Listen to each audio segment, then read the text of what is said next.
What is a fear of physical or mental harm, and why do you have it? Well, the fear of mental or physical harm may be the fear of being hurt while doing something, or the feeling of fearing another person. This is called traumatophobia. In other words, the fear of trauma itself, the fear that things are going to go badly, things are going to go terribly, that I'm going to end up getting hurt physically, mentally, or emotionally. Why do we have this fear?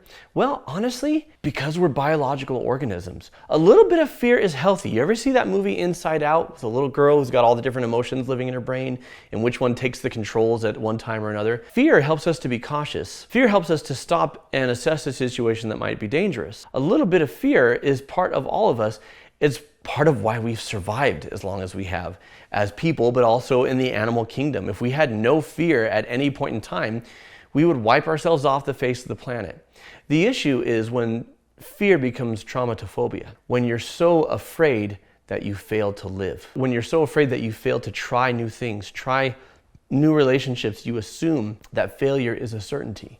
The issue with this, of course, is that it's not true. Now, some of you watching this may feel like, no, it absolutely is true. That has been my experience. When I try things, I fail, right? And yeah, I mean, we all fail. Failure is a necessary part of learning. Almost nobody does it right the first time, right? We live, we learn, and we grow. But if you're so afraid that you don't even try, then you fail by default.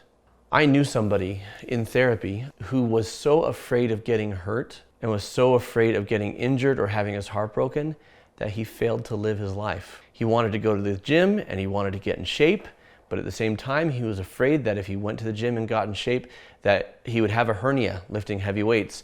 And if he had a hernia, he could go to the emergency room. And if he went to the emergency room, they might put him under with anesthesia to operate on his hernia.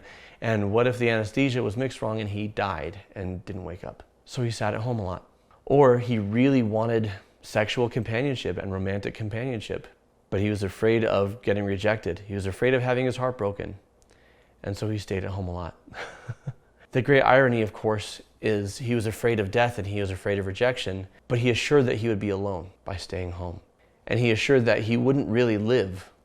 By avoiding death, he was also avoiding living because of traumatophobia, because of fear of mental and physical harm. The primary cause of this is your previous experiences drawing you towards a lack of trust.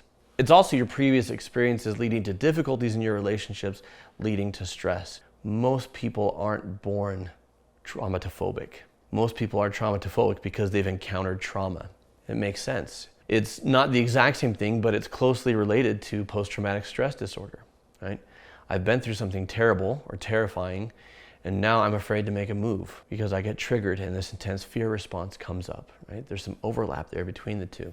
This fear impacts your lifestyle, it limits your productivity, and it leads you to create safety around you, or at least the illusion of safety, right? The veneer of safety. Even though you live with the knowledge that in the back of your mind, anything could happen at anywhere, anytime, right? You become super conscious about managing your surroundings and become hyper aware and hyper focused. And you become hyper attentive to the things that could possibly harm you. Again, anything that we would call a mental disorder, right, or an emotional disorder or a personality disorder is a natural human behavior dialed up to 11 to the point where it interferes with our daily life. So what do we do with this fear of physical or mental harm to the point where we're not really living, to the point where we're not doing and accomplishing the things that we could or that we truly want to out of this fear? How do we work through this? I will see you in the next video.